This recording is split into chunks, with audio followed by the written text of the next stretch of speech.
His voice was weak, but it was clear and beautiful. And he slotted every note perfectly, just as he always did. And I got to sing with Rob when he sang his last notes on this earth. A few short weeks later, I held his hand as he took his last breath.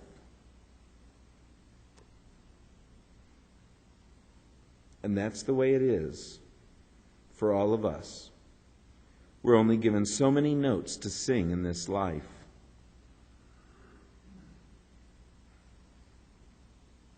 So many people go to their grave with their music still in them. But not you. That is why you must embrace the gift of music you've been given and this great organization that has provided you an outlet for it. Don't squander your notes. Sing every one of them with care and beauty and craftsmanship as if it were your last. Don't take your chorus for granted. Go to every rehearsal prepared in the moment and ready to find greater heights of artistry. Directors, spend as much time learning how to conduct as you spend on your golf swing. And use every resource to make your chorus a great singing ensemble. Singers, build on your craft. Work that craft every time you sing, be it in a shower, your car, or a stairwell with a bunch of tag singers. Don't take a half-hearted effort to audiences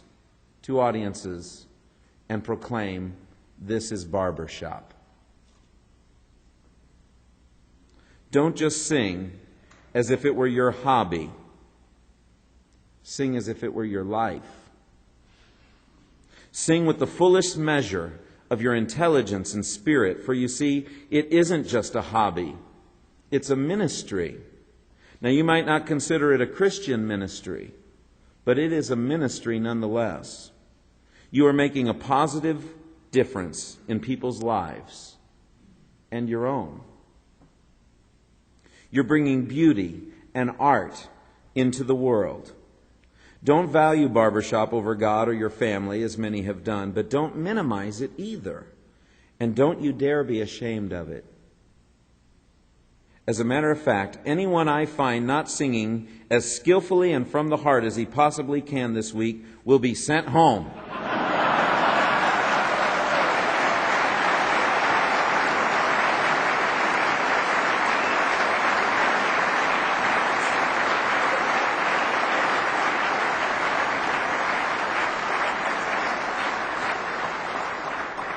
I just wanted to see what that felt like. It's a powerful feeling.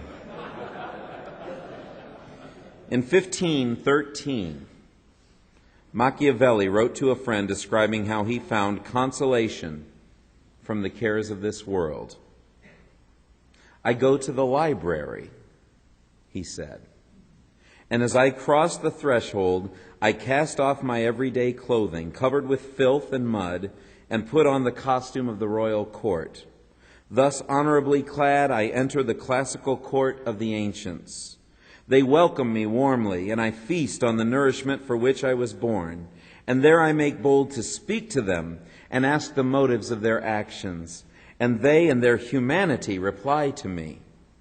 And I forget the world, remember no vexation, fear poverty no more, tremble no more at death.